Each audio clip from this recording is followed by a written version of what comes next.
Yet today's lesson, shh, it's about glucose.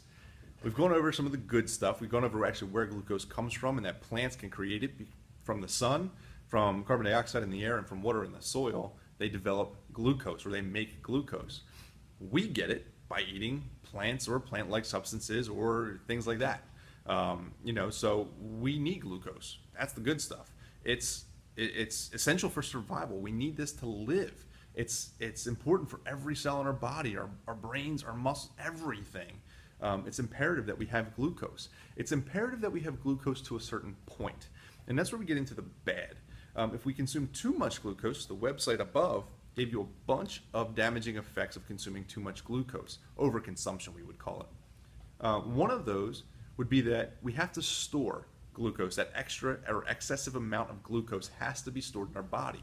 It doesn't just really get washed away or taken away from the body. Just like a plant would take extra glucose and store it, it stores it as starch. We, on the other hand, store that extra glucose as a triglyceride, a form of fat. True story, honest. So, if you continue to consume or overconsume glucose in excessive amounts for long periods of time, we continue to then build upon our triglyceride storage or our fat storage. Our adipose tissue or our fat tissues on our body becomes greater and greater. We become overweight, then maybe even we become obese, and that can then lead to more scenarios of disease and more scenarios of danger, negative consequences basically. So the website above gave you information about consuming too much glucose and the damaging effects thereof. This video will give you information about the damaging effects of not only consuming too much glucose, turning to triglycerides, causing overweight or obesity, but then the damaging effects of that. So see, it's like a domino effect. You push one thing, and all of a sudden they all want to just fall down. Avalanche effect, snowball effect, whatever you want to call it. So what can come of being overweight and or obese? And let's say this all happened because we consume too much glucose because we like our cookies and their soda and their cake. I do too, trust me, I get it. I mentioned it before in my videos, but here's the deal. You got to try to watch what you eat, all right? So you have these things called food labels. I've showed that to you before in a previous lesson. If you haven't, or if you don't remember it, or if you haven't watched it, check it out because this is extremely important. I know it's backwards, but you get the gist. You're just showing you what it looks like. You got to look for sugars on those food labels. Make sure you never exceed 100% of your daily sugar intake. So make sure you're kind of adding things up. We'll get more into that later. So what are the damaging effects of being overweight or obese, Mr. Snyder? Well, they could be something serious like death. That's one thing. Yeah, it's true.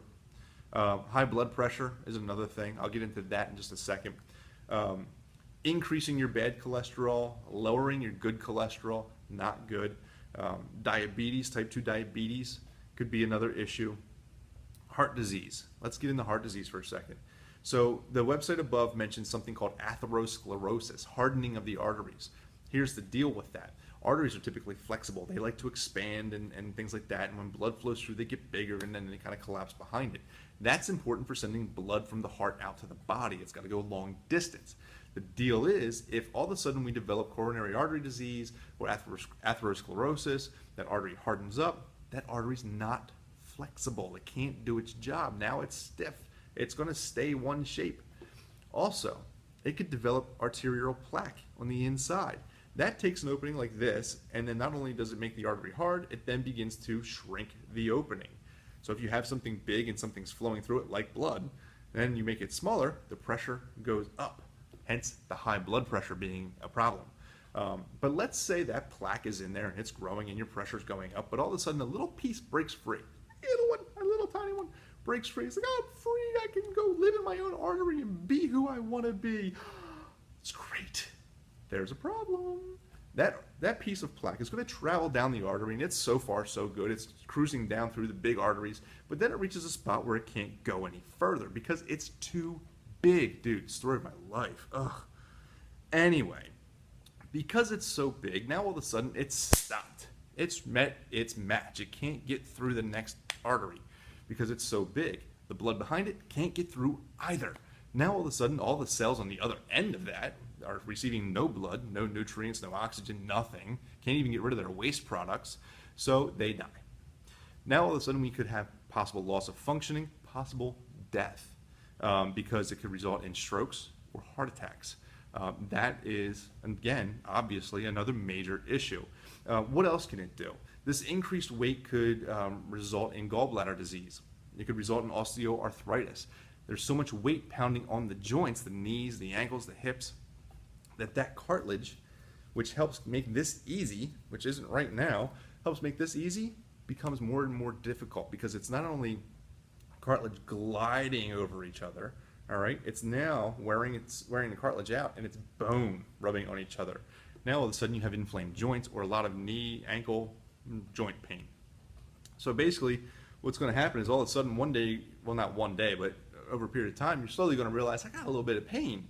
And then one day you're like, my knee hurt, my ankle, my hips, right? So because all that weight is just like pulling down on those joints, all right? So we're pushing down on those joints. Gravity, I know, it's a crazy thing, right? Keeps us on the ground, but yet it kills our joints. I don't know. So anyway, you've got osteoarthritis that can be a problem. Next thing you know, you got sleep apnea. So much weight on the chest makes it hard for us to breathe. We can't lift that weight. Next thing you know, we're stopping breathing in the middle of the night and all kinds of issues like that. That could lead to death too if you stop breathing for too long. Some cancers, and by the way, I'm not just pulling facts out of the air like, oh, hello, little fact. Oh, look at you, and pulling those facts out of the air. No, this is science. It's a real deal. All right, real talk, like that. This is from the Centers of Disease Control, 2016. All right, so this stuff is current. This is real. I actually watched my grandmother go through some of this stuff before she passed away. Couldn't walk very far. A to B was an issue on flat ground. Add a little incline or step in there and forget about it. Arthritis, yeah, had that. She ended up passing away from, cancer and then eventual pneumonia, which never recovered from, which was, a problem. Love her to pieces. Miss her terribly. But she consumed a ton of glucose. Example: 2-liter bottle of soda, that would be hers on a Saturday night while eating takeout. She would hold on to that and she would drink the whole thing. It's a lot of soda. Check to see how much sugar's in there. I should actually have it for you, but I'm a slacker apparently, and I don't. All right, move on. Low quality of life. You want to go do things, but you can't because you're overweight. So now all of a sudden your quality of life starts to lessen a little bit. By the way, that could also lead to mental problems, mental illnesses like depression, which is an issue, anxiety, other mental disorders. You become depressed because you can't do what you used to do. You get depressed because you can't go do what maybe other people are doing. Then all of a sudden there's this mental condition that you have. This depression is there, and to make yourself feel better, maybe you turn to food, sugary foods, high glucose foods. You start to eat that. But now you're not being active because you don't want to go outside because you're depressed. So now there's an even bigger issue. You're more sedentary or more inactive than you used to be. You're consuming even more glucose, and those triglyceride stores just keep growing on you. Not good. I mentioned the body pain because of the joint issue. So these are some issues about consuming too much glucose, having too much triglyceride, and what the problems can be from becoming overweight and or obese. So how do we solve this? Good question, which will not be answered today. In the next lesson, we're going to talk about dieting fads, as well as moderation. Moderation is going to be something huge that will help not only maybe yourself, it helps me, because I do like sugary foods, I like the fatty foods. I just got to moderate myself and make sure that I'm using this when I'm making my decisions.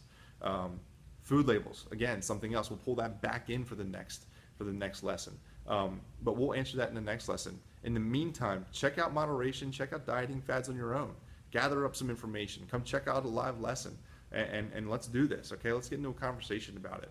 So live lessons Friday at 9 o'clock. Check out the top of the resource page to see when that live lesson is going to occur, and we can rock on. For now, you know that glucose, where it's made, it's good stuff. It can turn bad if we're not careful, and then it can get real ugly if we let it go for too long. So that's it about glucose. I'm Mr. Snyder. Have an awesome day. Great rest of the week. I'll talk to you later. Bye.